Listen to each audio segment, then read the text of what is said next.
ନିଆଳିର ନିଆଳି ବସ୍ତିର ଗୋଟେ ରହିଛି ପବିତ୍ର ସ୍ଥାନ ରହିଛି କବରସ୍ଥାନ ରହିଛି ସେଠି ଇଦଗାହ ରହିଛି ଦୁଇଥର ବର୍ଷକୁ ଦୁଇଥର ନମାଜ ପାଠ ହୁଏ।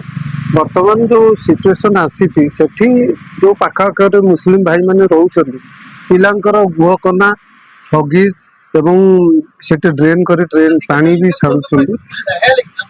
କଣ ଉଦ୍ଦେଶ୍ୟ ନେଇକି ଆପଣଙ୍କର ଇଦଗାହ ପଡିଆ କବରସ୍ଥାନ ରହିଥିଲା ଆଉ ବର୍ତ୍ତମାନ ତାର ସୌନ୍ଦର୍ଯ୍ୟ ଯୋଉ ନଷ୍ଟ ହବାକୁ ଯାଉଛି ଆମେ ଗୋଟେ କଥା ହାତକୁ ନେଇଛୁ ମିଶନ ଇଦଗାହ କ୍ଲିନ ଆମେ ସଫାସୁତୁରା କରିବା ପାଇଁ ଚାହୁଁଛୁ। କାହିଁକି ଆଜି ଆବଶ୍ୟକତା ପଡିଲା ଏଭଳି ପଦକ୍ଷେପ ନେବା ପାଇଁ? ଦେଖନ୍ତୁ ଆମେ ତ ନୂଆଗାଁ ବାସିନ୍ଦା ସେ ପୂର୍ବଖଣ୍ଡ ନିଆଳି ପଞ୍ଚାୟତରେ ଅଛି। ଆମେ ବର୍ଷକୁ 2 ଥର ଯାଉଥିଲୁ ଇଦଗାହକୁ, ଇଦ ଉଲ ଫିତର ଆଉ ଇଦ ଆଜହା 2 ଥର ନମାଜ ପାଠ କରିବାକୁ ଯାଉଛି। କିନ୍ତୁ ମୁଁ ସେଠି ଦେଖିନି କୌଣସି କେଉଁ ପ୍ରକାରର କ'ଣ ହେଇଛି ଅପରିଷ୍କାର। ମୁଁ ଯାଇନି ସେଠି, ମୁଁ ଶୁଣୁଛି ସେଠି ଡ୍ରେନେଜ ହେଇଛି। ଡ୍ରେନେଜ କିଏ କରିଛି? ପଞ୍ଚାୟତ କରିଛି କିମ୍ବା ପଞ୍ଚାୟତ ସମିତି କରିଛି କିମ୍ବା MLA MP ଲ୍ୟାଡରୁ ହେଇଛି, ମୁଁ ତ ତାହା ଜାଣି ନାହିଁ। ଯଦି ବି ଡ୍ରେନ୍ ହେଇଛି ସେଟା ଲକ୍ଷ୍ୟସ୍ଥଳରେ ହେବା ଦରକାର, ଯୋଉଠି ପାଣି ନିଷ୍କାସନ ହେବା କଥା ସେ ପର୍ଯ୍ୟନ୍ତ ହେବା କଥା। ଅଧାରେ ଛାଡ଼ି ଦେଇକି ଇଦଗାହରେ ଛାଡ଼ିକି ସେଟା ଅଧାରେ ଛାଡ଼ିବା ନଥିଲା। ଛାଡ଼ି ଯୋଉ ଅପରିଷ୍କାର କରାଯାଉଛି, ଏବେ ନଗଦ 5-6 ଦିନ ପରେ 7 ଦିନ ପରେ ଇଦ୍ ପାଠ କରିବାକୁ ଯିବୁ। ସେଠି ଯୋଉ ଅପରିଷ୍କାର ହେଇଥିବ, ଯୋଉ ପାଣି ଗୁଡ଼ାକ ସେଠି ଯାଇକି ଗଦା ହେଇଛି, ନମାଜ ପାଠ କରିବାକୁ ଆମ ପବିତ୍ର ଇଦ୍ ପର୍ବ ଯୋଉ ପାଳନ କରିବାକୁ ଯିବୁ ସେଥିରେ ଅପରିଷ୍କାର ପାଣି ଭିତରେ ପଶିକି ଯିବାଟା ମାନେ ସେଇଟା ଠିକ ନୁହେଁ। ମୁଁ ସେଠାକାର ଆମର ବସ୍ତି ପଞ୍ଚାୟତର ଯୋଉ ଭାଇମାନେ ଅଛନ୍ତି ସେମାନଙ୍କୁ ବି ମୁଁ କହିବି ସେମାନେ ଏଥିରେ ହସ୍ତକ୍ଷେପ କରନ୍ତୁ। କାହିଁକି ଏ ପ୍ରକାର ଅପ୍ରୀତିକର ଘଟଣା ଘଟିଛି, ଯାହାକି ଇସଲାମ ଧର୍ମରେ ଅଛି ଲିଡ୍ ଆଣ୍ଡ କ୍ଲିନ୍, ସଫାସୁତୁରା ସବୁଥିରେ ରହିବା ଦରକାର। କାରଣ ଯେମିତି ନିଜ ଅଙ୍ଗ ମଧ୍ୟରେ ସଫାସୁତୁରା ଦରକାର, ସେମିତିଆ ଜାଗାର ସଫାସୁତୁରା ଦରକାର, ରାସ୍ତାର, ଘର, ସମସ୍ତ ଜିନିଷ ସଫାସୁତୁରା ରହିବା ଦରକାର। ଆପଣ ଭାବୁଛନ୍ତି ସେଠି ଯୋଉ ପିଲାମାନେ ଯୋଉ ରହିଛନ୍ତି ପଡୋଶୀ ସେଇଠି ଯୋଉ ଲାଗିକି କିଛି ଲୋକ ମୁସଲିମ ଲୋକ ରହିଛନ୍ତି, ସେ ଦିନ ଦ୍ୱିପହରେ ରାତିରେ ସବୁ ଜାଗାରେ ପିଲାଙ୍କର ଯୋଉ ଗୁହକନା ହଗିଜ ଆଣିକି ପକଉଛନ୍ତି ଆପଣଙ୍କ କବରସ୍ଥାନରେ, ଆପଣ ଭାବୁଛନ୍ତି ସେମାନଙ୍କୁ ଲଜ୍ଜା ଶରମ ନାହିଁ ନା ସେ ଇସଲାମ ବିଷୟରେ କିଛି ଜାଣିନାହାନ୍ତି? ଶୁଣନ୍ତୁ, କାହିଁକିନା ମୁଁ ଦେଖିନି କୋଉ ପ୍ରକାର କୌଣସି ଏମିତିଆ ଇସଲାମ ଧର୍ମକୁ କଷ୍ଟ ଦେଲା ଭଳିଆ କାମ କରିବେ ନାହିଁ ବୋଲି ମୋର ଏ ବିଶ୍ୱାସ ଅଛି।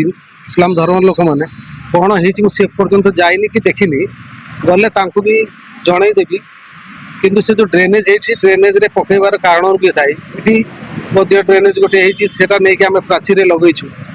ଯାହା ବି ହେଲେ ସରକାରଙ୍କ ତରଫରୁ ନ ସଫା ବି ହେଲେ ଆମେ ମାନେ କଲେକ୍ସନ କରିକି ତାକୁ ମାନେ ମାସେ 2 ମାସରେ ସଫା ବି କରୁଛୁ।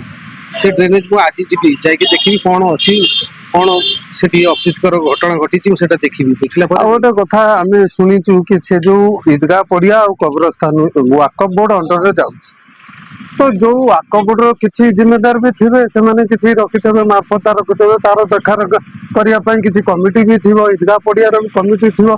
ତ ଯୋଉ କମିଟି ଲୋକମାନେ ରହିଛନ୍ତି ସେଇଠି ପାଖଆଖରେ ବି କିଛି ଲୋକ ଅଛନ୍ତି କମିଟିର, ସିଏ କ'ଣ ମାନେ ମହାନିଦ୍ରାରେ ପଳେଇଛନ୍ତି, ସେ କି ଦେଖି ପାରୁନାହାନ୍ତି ନା ସେଇମାନେ ଅଳିଆ କରୁଛନ୍ତି ତାଙ୍କ ଇଙ୍ଗିତରେ କରୁଛନ୍ତି? ନିଶ୍ଚିତ କମିଟି ଅଛି, କବରସ୍ଥାନ କମିଟି ଅଛି, ୱାକଫ କମିଟି ବି ଅଛି। ସେଥିରେ ଆମର ଏଇ ବସ୍ତି ଲୋକ ଅଛନ୍ତି, ବାହାର ଲୋକ କେହି ନାହାନ୍ତି। ତାଙ୍କ ଦୃଷ୍ଟି ଆକର୍ଷଣ କରାଯିବ, ସେମାନେ ଥାଇକି କାହିଁକି ଏ ପ୍ରକାର ହଉଛି ସେ ଜିନିଷଟା ମୁଁ ଆପଣଙ୍କୁ କହିଲି। ଆଜି ଯାଇକି ମୁଁ ନିଜେ ଯାଇକି ସେମାନଙ୍କୁ ଭେଟିକି ଏ ବିଷୟରେ ପୁଙ୍ଖାନୁପୁଙ୍ଖ ଭାବେ ଆଲୋଚନା କରିବି। ତ 10 ଦିନ ହେଲା ଏ ଖବର ପ୍ରସାରଣ ଆମ ଚ୍ୟାନେଲରେ ଆମେ କରୁଛୁ, ଗୋଟେ ମିଶନ ଆମେ ନେଇଛୁ। ସେ ଖବରକୁ ଦେଖିକି ଆପଣଙ୍କର ଯୋଉ ପୂର୍ବତନ ସରପଞ୍ଚ ପ୍ରଶାନ୍ତ ସିଂ ଥିଲେ, ସେ ନିଜ ଅର୍ଥ ପକେଟରୁ ପଇସା ଖର୍ଚ୍ଚ କରିକି ସେ ଆସିକି ଗୋଟେ ଗାତ କରିକି ସେ ଯୋଉ ଡ୍ରେନେଜ ପାଣିଟା ଯାଉଥିଲା ସେଠି କରିଛନ୍ତି, ନିଜ ପଇସାରୁ ଖର୍ଚ୍ଚ କରିକି କରିଛନ୍ତି। କିନ୍ତୁ ହେଲେ ଆମ ବସ୍ତିର କିଛି ଲୋକ କି ଯୁବପିଢି ଆମେ ଦେଖୁଛୁ ଅନେକ ଜାଗାରେ ଲାଇଟ ଗେଟ୍ ହେଇଛି, ସବୁ ହେଇଛି, ଲକ୍ଷାଧିକ ଟଙ୍କା ଖର୍ଚ୍ଚ ହେଇଛି। ହଉ, କିନ୍ତୁ ଯୋଉଥିପାଇଁ ଏସବୁ ସାଜସଜା ହଉଛି, ଯୋଉ ଜାଗା ପାଇଁ ହଉଛି, ଯୋଉ ଜାଗାରେ ଯାଇ ନମାଜ ପାଠ ପଢାଯିବ ସେ ଜାଗାରେ ଗୁହକନା ବୁଲୁଛି, କଚଡା ପାଣି ବୁଲୁଛି, ସେଠି ଯିବା ପାଇଁ ଅସୁବିଧା ହଉଛି। କାହାର ଗୋଟେ ଚିନ୍ତା ଆସୁନାହିଁ କି ସେ ଜାଗାକୁ ଯାଇକି ସେ କ'ଣ ଖବର ଦେଖୁନଥିବେ, ସେ କ'ଣ ସୋସିଆଲ ମିଡ଼ିଆ ଦେଖୁନଥିବେ। ଆଜିକାଲି ସୋସିଆଲ ମିଡ଼ିଆ ଏତେ ଫାଷ୍ଟ ହେଲାଣି, ଘରେ ଘରେ ଲୋକ ପାଇଖାନାରେ ବସିକି ବି ନ୍ୟୁଜ୍ ଦେଖି ଦେଉଛନ୍ତି। କିନ୍ତୁ କେହି ଜଣେ କ'ଣ ମଣିଷ ନାହାନ୍ତି ଆମ ଭିତରେ କି ଯାଇକି ସେଇଟାକୁ ତାଙ୍କୁ କହିବା କି ସରକାରୀ ନିୟମ ରହିଛି ବି, ଆପଣ ଚାହିଁଲେ 5 ଦିନରେ କେସ୍ ବି କରିପାରିବେ ଯେଉଁମାନେ ଅଳିଆ ଆବର୍ଜନା କରୁଛନ୍ତି। ଦେଖନ୍ତୁ, ମୁଁ ତ ପ୍ରଥମେ ଧନ୍ୟବାଦ ଦେବି ପ୍ରଶାନ୍ତ ସିଂଙ୍କୁ, ପୂର୍ବତନ ସରପଞ୍ଚକୁ, କାହିଁକିନା ସେ ଏତେ ବଡ଼ ପଦକ୍ଷେପ ନେଲେ ନିଜ ହାତରୁ ଖର୍ଚ୍ଚ କରିକି। କିନ୍ତୁ ଆମେ ୟା ପାଇଁ ଦୁଃଖିତ, ଯାହାକି ଆମେ ବସ୍ତି ବାସିନ୍ଦା ରହିକି ସେ ନିଜେ ଆସିକି ଏତେ ବଡ଼ କାମ କରିଛନ୍ତି, ମାନେ ବହୁତ ବଡ଼ କାମ କରିଛନ୍ତି, ଯାହାକି ଆମେ ତାଙ୍କୁ ଧନ୍ୟବାଦ ମାନେ ଯେତେ ବି କହିଲେ ବି ବହୁତ କମ୍ ହେବ। କିନ୍ତୁ ସେ ଏତେ ବଡ଼ କାର୍ଯ୍ୟ କରିଛନ୍ତି, ଯାହାକି ମୁଁ ତାଙ୍କ ପାଇଁ କୃତଜ୍ଞତା ଜଣାଉଛି।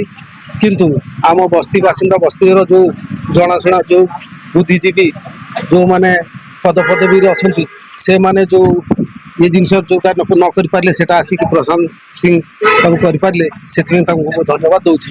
କିନ୍ତୁ ଏମାନଙ୍କୁ ମୁଁ ଆପଣ କହିଲି ଭେଟିକି ତାଙ୍କୁ କରି, ନହେଲେ ମୁଁ ନିଜେ ବି ଏଥିରେ ହସ୍ତକ୍ଷେପ କରିକି କିଛି କାର୍ଯ୍ୟ କରିବା ପାଇଁ ବି ମୁଁ ଆଗେଇବି, ଯାହାକି ସେଠି ପରିଷ୍କାର ରଖିବା ପାଇଁ ঈদগাহ ହଉ ଇଏ ହଉ, ମାନେ ସର୍ବସାଧାରଣ ଜାଗା ହଉ, ଖାଲି ঈদগাহ ପଡ଼ିଆ ନୁହେଁ କି ନୁହେଁ, ବସ୍ତି ଗାଁ ମାନେ ଗ୍ରାମ ସବୁ କେମିତି ସଫା ରହିବା ଦରକାର, ମାହୋଲ ଯେମିତି ଏନଭାରମେଣ୍ଟ ରହିବା ଦରକାର।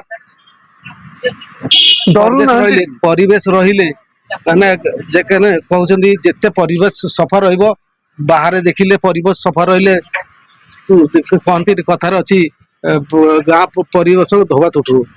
କିନ୍ତୁ ଆମର ଯୋଉ ପରିବେଶ ଆମେ ଦେଖୁଛୁ, ଘରୁ ବାହାରି ଗଲା ବେଳେ ଆମର ମାନେ ଅପରିଷ୍କାର ବାଟ ହେଇଗଲେ ଆମେ ଯାହାକି ପରିଷ୍କାର ହେଇକି ପରିଷ୍କାର ପରିଚ୍ଛନ୍ନ ହେଇକି ମସଜିଦ ଭିତରକୁ ଏଣ୍ଟ୍ରି କରୁ। କିନ୍ତୁ ଆମେ ଯଦି ବାଟରେ କଚଡ଼ା ପାଣିରେ ମାଡ଼ିକି ଗଲେ ଫେର ତାକୁ ଦ୍ୱିତୀୟ ଥର ଉଜୁ କରିବାକୁ ପଡ଼ିବ ବା ଗୋଡ଼ ଧୋଇବାକୁ ପଡୁଛି। ଏହା ମାନେ ଆମେ ଅନ୍ୟକୁ କଷ୍ଟ ଦେବା, ଇସଲାମ ଧର୍ମ ବତେଇନି, କହିନି କି କାହାକୁ କଷ୍ଟ ଦେବା। ଆପଣ ଭାବୁଛନ୍ତି କିନ୍ତୁ ଆମେ ଏଥିରେ ବହୁତ ପଛରେ ରହିଯାଇଛୁ, ଯାହାକି ଇସଲାମ ଧର୍ମକୁ ଠିକ ରୂପେ ଆମେ ପାଳନ କରିପାରୁନୁ। ଯେହେତୁ ଆଜି ଯଦି ଆମେ ଇସଲାମ ଧର୍ମକୁ ଠିକ ରୂପେ ପାଳନ କରିଥାନ୍ତେ, ତାହେଲେ ପରିଚ୍ଛନ୍ନ ପରିଷ୍କାରକୁ ଆଗେ ସବୁଠୁ ପ୍ରାଥମିକତା ଦିଅନ୍ତୁ। ଗାଁ କଥା ଛାଡ଼ି ଦିଅନ୍ତୁ, ବର୍ତ୍ତମାନ ঈଦଗାହ ପଡ଼ା କବ୍ରସ୍ଥାନର ଏଇ ଅବସ୍ଥା କଲେଣି। କିଛି ଲୋକଙ୍କୁ ଆମେ ପଚାରିଲୁ କାହିଁକି ଆପଣ ଏ କାମ କରୁଛନ୍ତି, ନା ଆମେ କ'ଣ କରିବୁ, ଆମ ପାଇଁ ତ ଆମେ ଘର କରୁଛୁ, ଅଳିଆ କୋଉଠି ଫୋପାଡ଼ିବୁ, ସେ ଜୋର ଜବରଦସ୍ତି ଅଳିଆ ପକଉଛି। ଶୁଣନ୍ତୁ, ୟା ପୂର୍ବରୁ ଶାନ୍ତି କମିଟି ବସିଥିଲା, ମୁଁ ଅଞ୍ଚଳ ଅଧିକାରୀ ତହସିଲଦାରଙ୍କୁ ବି କହିଥିଲି, ମୁଁ କହିଲି ଦେଖନ୍ତୁ ଆମର ଗୋଟେ ସ୍କୁଲ ଅଛି, ଆମର ଉର୍ଦୁ ସ୍କୁଲ, ସେଠି ତା ପାଖାପାଖି ଆମର କୌଣସି ଦେଖନ୍ତୁ ଏମିତିଆ ବ୍ୟବସ୍ଥା ନାହିଁ କି ଜାଗା ନାହିଁ ଯାହାକି ମହଲା ବାଛୁରୀଠୁ ନେଇକି ଗାଈଠୁ ନେଇକି ତାପରେ ଇଏ ମହଲା କୁକୁର ଫୁର ଇତ୍ୟାଦି ଯେତେକ ଯାହା ମରୁଛନ୍ତି ସେ ସାଇଡରେ ପକେଇ ଦଉଛନ୍ତି। ସେଠି ସ୍କୁଲର ମାନେ ପରିବେଶ ଏତେ ଖରାପ ହେଇଛି, ପିଲା ପାଠ ପଢୁନି, ଝରକା ଲଗେଇକି ପାଠ ପଢୁଛନ୍ତି। ତାଙ୍କୁ ତହସିଲଦାର ମହାଶୟଙ୍କୁ କହିଥିଲି, ସେ କହିଲେ ମୁଁ ବ୍ୟବସ୍ଥା କରିବି ବୋଲି। ତାପରେ ଯଦି ବି ନାହିଁ, ଆମେ ମାନେ ଯାଇକି ତହସିଲଦାରଙ୍କୁ କହିକି ଜାଗା ପାଇଁ ତା ପାଇଁ ମାନେ କଲେ, ଯେହେତୁ ସେଠି ଯାଇକି ଆମେ ମାନେ ଯୋଉ ସବୁ ଅପରିଷ୍କାର ଜିନିଷ ଗୁଡାକୁ ନେଇକି ସେଠି ପକେଇ ପାରିବୁ। ଆଉ ନଚେତ ଇଏ କ'ଣ ହେଇଛି ঈଦଗାହରେ ପକେଇବାର ଜିନିଷ, ঈଦଗାହ ହଉଛି ସାଫ ସୁତରା, ଯୋଉଠି ଆମେ ଖବର ପାଉଛୁ, ଆମର ତା ଉପରେ ଭରସା ଅଛି, ଯାହାକି ଆମର ଏ ଦୁନିଆ କିଛି ନାହିଁ, ଆମର ହଉଛି ସବୁ ଆଖିରତ। ଆମେ ଯୋଉଟା ସବୁଦିନ ପାଇଁ ଆମର ଯୋଉଟା ଘର, ତାକୁ ଆମେ ଯଦି ଅପରିଷ୍କାର ରଖିବୁ, ମାନେ କଚଡ଼ା ପାଣି ସେଠି ପୁରେଇବୁ, ସେ କ'ଣ ପଦକ୍ଷେପ ନେବେ ଆପଣ ଜାଣିଲା ପରେ? ପଦକ୍ଷେପ ନେବେ କ'ଣ, ଆମେ ମୁଁ ଏକା ନେଇଦେଇ ଗଲେ ସବୁବେଳେ ସମସ୍ତ ଭାଇମାନଙ୍କୁ ଜଣେଇଲା ପରେ ଆମେ ସମସ୍ତେ ମିଶିକି ସେଠି ଯାଇକି କ'ଣ ବ୍ୟବସ୍ଥା କରାହବ, ମୁଁ ବସ୍ତିର ସେ ଯୋଉ କମିଟିର ଆମର ଅଛନ୍ତି ପ୍ରେସିଡେଣ୍ଟ, ଭାଇସ୍ ପ୍ରେସିଡେଣ୍ଟ, ସେକ୍ରେଟାରୀ, ସମସ୍ତଙ୍କୁ ଜଣେଇବା। ঈଦ ପୂର୍ବରୁ ଆଜି ମୁଁ ଆପଣଙ୍କୁ କହୁଛି, ନମାଜ ପରେ, ଆଜି ଶୁକ୍ରବାର ଅଛି, ନମାଜ ପରେ ତାଙ୍କୁ ଜଣେଇବା। ଜଣେଇଲା ପରେ ଯାହା ପଦକ୍ଷେପ ନେବା, କେମିତି ସଫାସୁତୁରା ରହିବ ସବୁଦିନ ପାଇଁ, ଏ ଖାଲି ନାହିଁ କି ঈଦ ପର୍ବ ପାଇଁ ସଫାସୁତୁରା, ଇଏ ପୁରା ସବୁଦିନ ପାଇଁ କେମିତି ସଫାସୁତୁରା ରହିବ ବୋଲି ତା ପାଇଁ ବ୍ୟବସ୍ଥା କରାଯିବ।